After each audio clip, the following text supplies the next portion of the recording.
Welcome to the Small Business Coaching Brief with Kevin Kays. Kevin, I am interested in today's topic. What are we covering? We're going to talk about hiring. Yes. Hiring and using assessments and overcoming your biases. All kinds of fun things. Nice. This is a fine spring day where it'll be in the 70s today, and it's going to snow tomorrow. So Typical Colorado. Typical Colorado in the spring. Well, great. Well, guide us into it. So obviously hiring can be a major pain point for everyone, including from candidate to employer. So what are we covering here? What is this talking about? Well, we're really talking about selecting the selection process and how to take some steps to help you select superior performers and still be in compliance. As a business owner or a manager, one of the most critical things that you'll do and one of the most difficult things that you'll do is hiring people.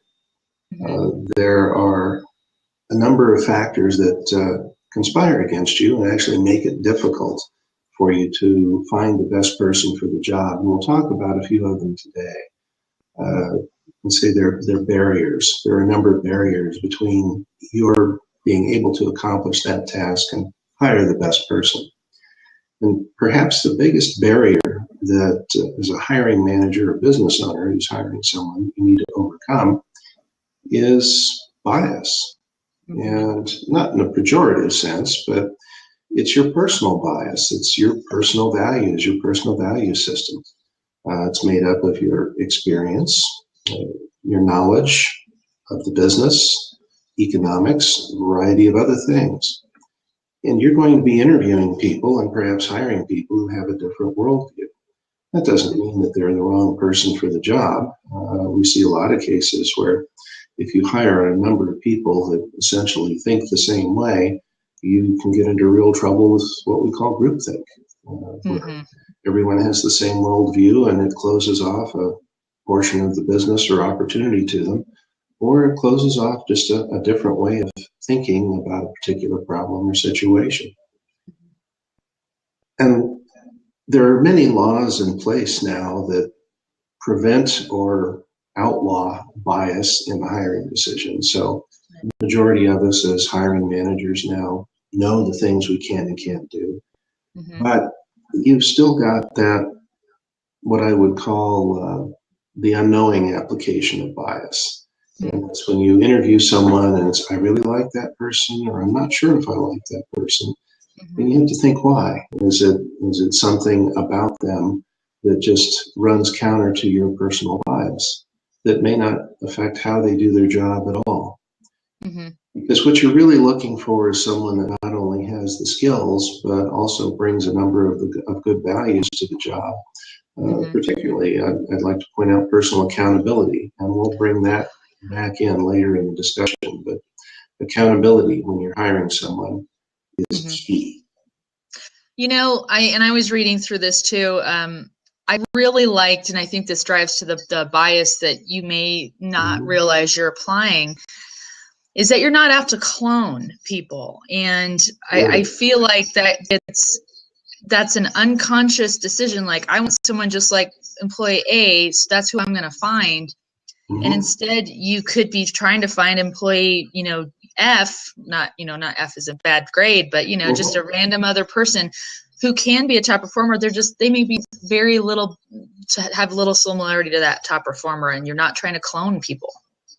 Exactly. And I should point out that this is coming in large part from work that's been developed by TTI Success Insights out of Scottsdale. Right. And some work done by Bill Bonstetter, who founded and runs the company.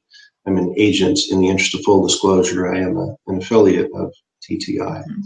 And they do a lot of good work in this area because their business is assessments and assessments that are validated. Yeah.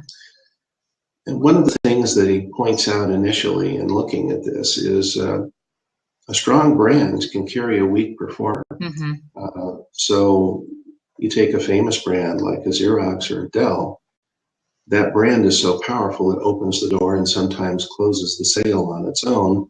And essentially you could have for example, as a salesperson, instead of someone selling, just an order taker. Right.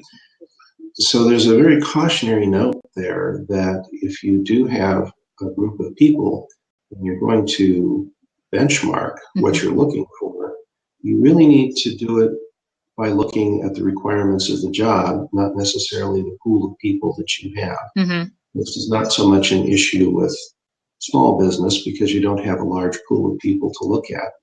But that makes it even more critical that when you do take a look at a job, that you look at the requirements of the job rather than who's doing it now or the other people that are likely to be doing it. Right. Because if you do benchmark the people, our studies have shown that the top percentages of the performers, when you just look at their behaviors, very often will mimic the bottom percentage. So you're moving to the lowest common denominator in that case. I think that's interesting. Particularly if you find yourself, you do have those top performers who are apparently doing a great job at the role. So you're almost letting, well, that person, we need to find someone then for that, that's just like that person, instead of saying, what does the job need, right? Exactly. The second thing to keep in mind is you can have the greatest hire in the world, but if they're mismanaged, then you can ruin a great hire. Yeah. So I would ask anyone that watches this, even you or me, have you ever been mismanaged? And our experience shows that about 95% of the time, people are going to raise their hands that they've been mismanaged. Yeah. So look back on that and what was your performance like? If you felt you were being mismanaged, odds are you weren't going 100% on the job. That you felt that you were unappreciated and you weren't handled well. So your performance was probably subpar. And then the question from there is, what did you do about it? Right. And a large number of people will vote with their feet and move to another job. But there's also, particularly when economic times are tough, a significantly large performance group that will basically, I don't want to say retire in place, but they'll disengage. There are a number of surveys out now that show a very high level of disengagement with employees in the workplace. And that really makes for an unhappy workplace and not a very productive workplace. Do you think, and driving back, you'd mentioned about accountability. I mean, obviously that factors into it because you want to hire someone. You could be the best manager in the world or the worst, but if you hire someone who's got a strong sense of personal accountability and work accountability, they're going to know and hopefully have the emotional IQ to say, okay, 80% of this is being mismanaged, 20% is my own attitude, and and then you can only own and work on what you own, and you step that up. And but like you said, I've tried everything and I'm still being mismanaged, if the opportunity comes to me, I'm going to leave, right? Yes. You see that a lot. I've seen that through the years. My personal experience, I worked for an organization where part of my responsibility was running a sales force, and I could hire very good salespeople, and I could manage them reasonably well, but the constraints that were set on us by upper management made it very difficult to attract and retain salespeople because the culture was just not conducive to keeping them engaged, keeping them motivated. Right. And that speaks to that too. I mean, I feel like everyone at every level of the organization, particularly the people at the top, should get these insights, to be like, well, how can we, it's not just about having a manager that's great, but we need to enable them and empower them to create that culture and create that good cushion for that top performer to enjoy and be passionate about their work without having miles of red tape to battle through all the time. Yeah, that's true. That's true. And the third thing to look at in the benchmarking process is, and I touched on this a little earlier, benchmarking too many people.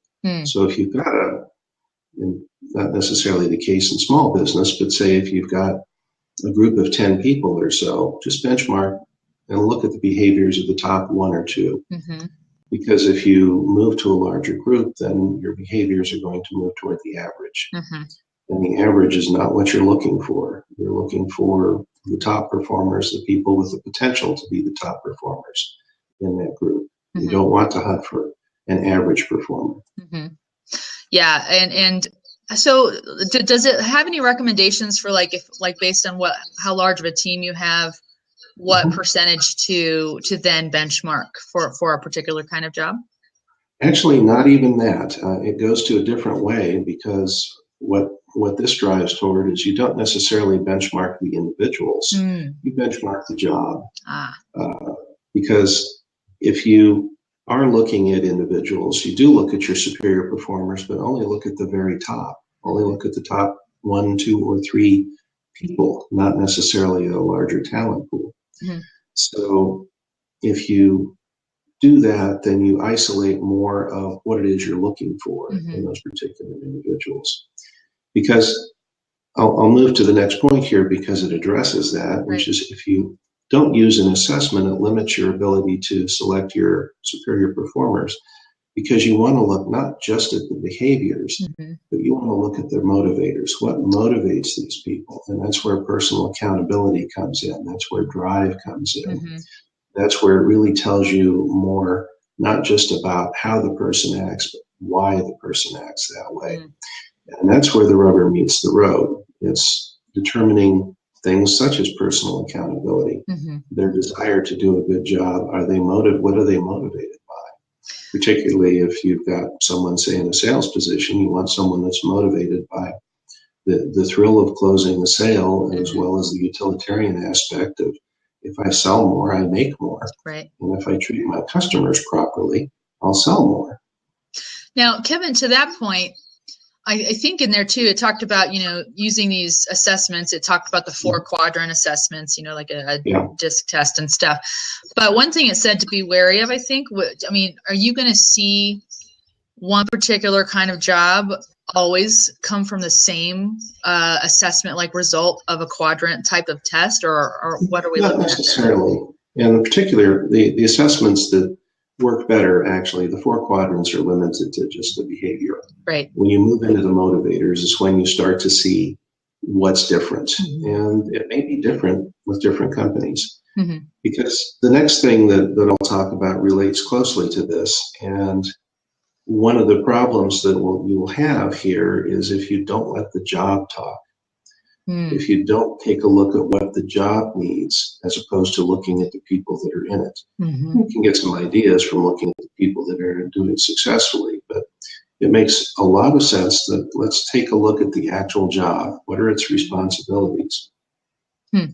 What are the skills that are required? And taking a look at that, it'll help you identify the knowledge and the skills and that it needs to be done properly. And it helps you, our biases as a business owner or hiring manager can sometimes conceal what the job requires. Right. So one thing, and it talked about this, which I really find fascinating, and I would like to try to do this more myself, is where it says, don't try to create in your brain the perfect person to do the job. Try to create a robot. Like if you had to design a robot to do this job, what would you need it to be capable of? Precisely. And that's where you're letting the job talk. Mm-hmm. It'll help you define what it is you're looking for. Excellent. Because the last point that we'll cover today is when we hire somebody, we'll typically hire for skill, mm-hmm. but we'll generally fire for attitude. Yeah. Even if someone is doing reasonably well in their job, mm-hmm. If their attitude is, if they're not on board with their attitude, then it's not a happy combination for either the employer or the employee. Right. It's sometimes painful to make that decision, but it's a necessary thing. Do you think often people or companies will hire, like they'll say, okay, the skills seem to be there. Your attitude's great. You're just on mm-hmm. fire, possibly glossing over the fact that maybe that person didn't have all the solid skill set. Were they maybe mm-hmm. just hiring a little too much on attitude and not enough on, can you actually do this job? Yeah. Sometimes you see that, but then there are other cases where companies will specifically hire for attitude and figure that we can teach them the skills that they need. Right. Right.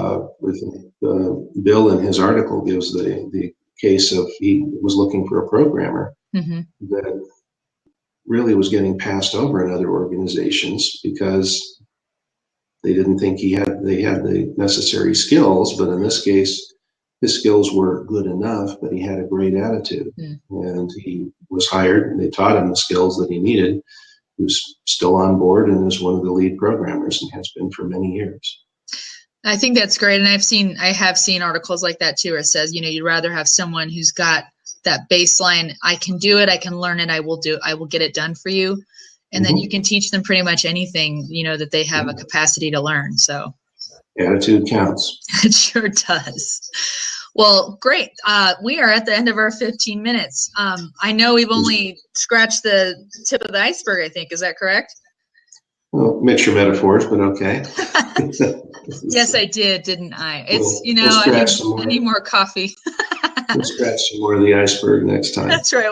We'll get it done, and I'll have more coffee by then. But thank you for sharing all these insights with us, and we'll see you next week. And again, Kevin, on your website, tabdenvernorth.com, we've got your library of these small business coaching briefs, and we're here every Tuesday morning, 9 a.m. Mountain Time, and we'll catch you next week. All right. Thanks, everybody. See you then.